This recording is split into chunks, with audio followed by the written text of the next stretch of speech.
Welcome to Tutorial 1. This tutorial provides a short introduction to the origin and background to My European Language Portfolio, MyELP. It outlines the key features of the European Language Portfolio, traces its origin in the Council of Europe, Common European Framework of Reference for Languages. The Common European Framework of Reference for Languages, Learning, Teaching and Assessment, commonly known as CEFR, was developed by the Council of Europe Modern Languages Division in Strasbourg. It aims to promote language diversity, language for mobility, and a common system of reference for languages throughout Europe. It is a far-reaching framework of reference developed in consultation with language learners and specialists throughout Europe over a period of 25 years. It was published in 1996. Subsequently, the European Language Portfolio, the ELP, was developed and introduced by the Council of Europe as a practical application and personalized tool aimed at stimulating and supporting the learning of languages and language diversity in Europe. It was officially launched in 2001 during the European Year of Languages. The ELP is based on the key principles of the Council of Europe Language Policy and its CEFR. We will now briefly explore the 6 key principles of the CEFR. A communicative definition of language. The approach taken by the Council of Europe is that language is linked to social interaction and that language proficiency can be defined by what we do with the language. In this sense, language can be described and assessed in terms of can-do statements or language descriptors. Language awareness and learner autonomy. Effective language learning involves more than just using the language, developing communicative competence. It also encompasses thinking and knowing about the language, or language awareness. Learner autonomy develops when the learner becomes more aware of his or her role and strategies in the learning process and takes more control over his or her learning. Teachers can play a crucial role in fostering reflective, active learning by encouraging learners to identify their own learning strategies and plan for, follow, and assess their own progression. Plurilingualism and partial competencies. Going beyond a multilingualism perspective, which views languages as simply coexisting side by side, the Council of Europe promotes plurilingualism, stressing that languages actively interact with each other and produce an enriched plurilingual competence at individual level as well as for groups and society at large. The Council of Europe stresses the dynamic nature of language diversity. It promotes the value of all language competence, including the value of what it calls partial competencies, where some skills are not as advanced as others, for example, with more spoken than receptive skills, or more limited written than oral skills, or the reverse.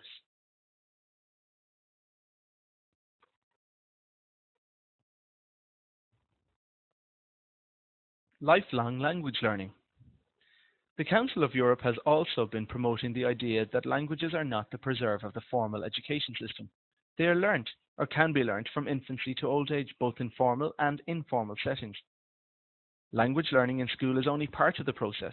However, beyond assisting in the development of language competence, it can play a crucial role in opening learners' minds to languages and to learning how to learn languages. Interculturalism and dialogue between cultures.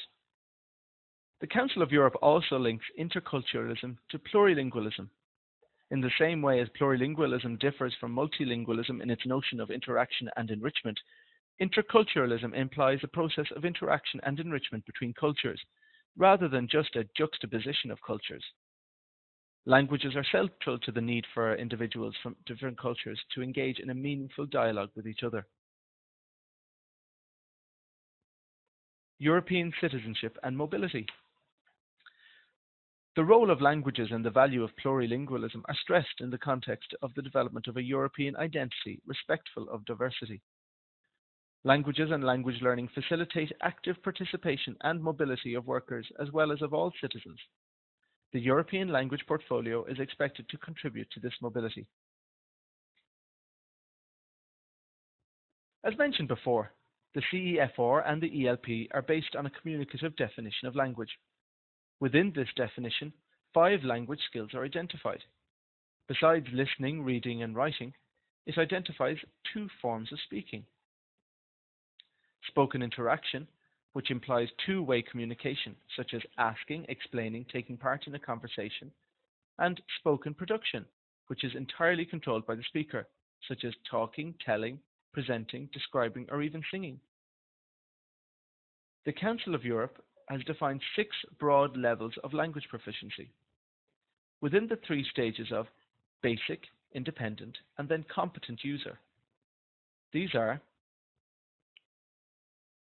levels A1 and A2 correspond to the basic language user. Levels B1 and B2 correspond to the independent user. And levels C1 and C2 correspond to the proficient language user.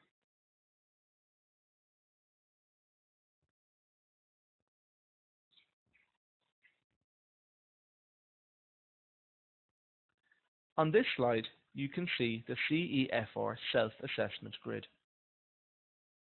The CEFR establishes in greater detail what each level corresponds to with the help of language descriptors, also known as can-do statements.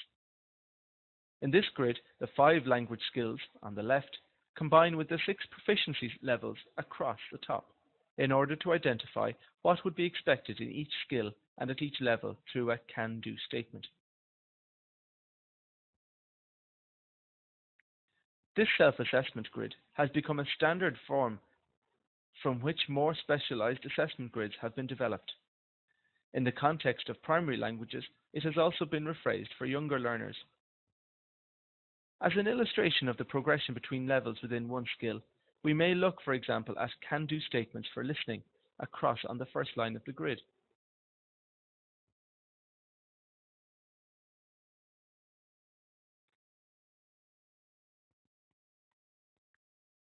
The European Language Portfolio, or ELP, was developed as the practical application of the CEFR.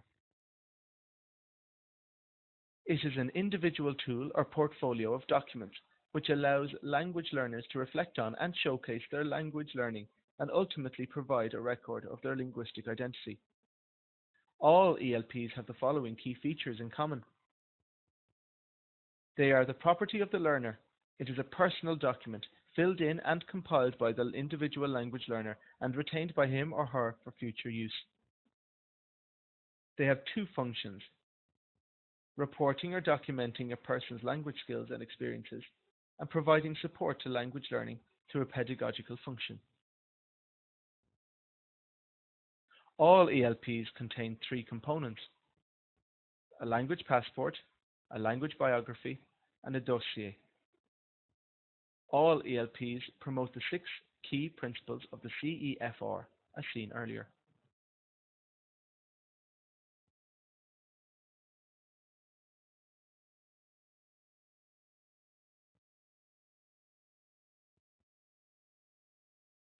While all ELPs throughout Europe have the key features listed earlier, individual property of the language learner, 2 functions, 3 components, and 6 principles, different models have been developed to address the needs of different groups of learners of different ages, in different national or educational contexts. These are just some examples of the other ELP models in Europe, including the junior ELPs or first ELPs in the UK, Germany, France, as well as the MLPSI ELP, or MyELP, which is aimed at primary pupils in Ireland. If you would like to find out more about different models of the ELP, you can consult the Council of Europe ELP page. Now, what is the connection between the ELP and the MLPSI MyELP? Well, MyELP is a combination of the European criteria of the ELP, as we have seen them earlier: 5 skills, proficiency levels, 2 functions, 3 components, plus the Irish NCCA Modern Language Curriculum.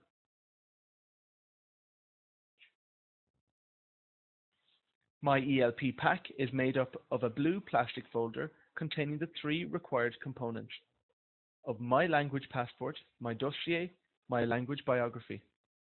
These have been supplemented by 2 light blue information booklets. The larger is the Young Learner's Guide, which can also be used to inform parents, and the other is a teacher's guide.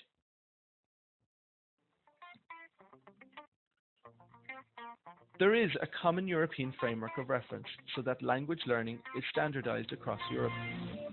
The European Language Portfolio is an individual tool or portfolio of documents which allows language learners to reflect on and showcase their language learning and ultimately provide a record of their linguistic identity.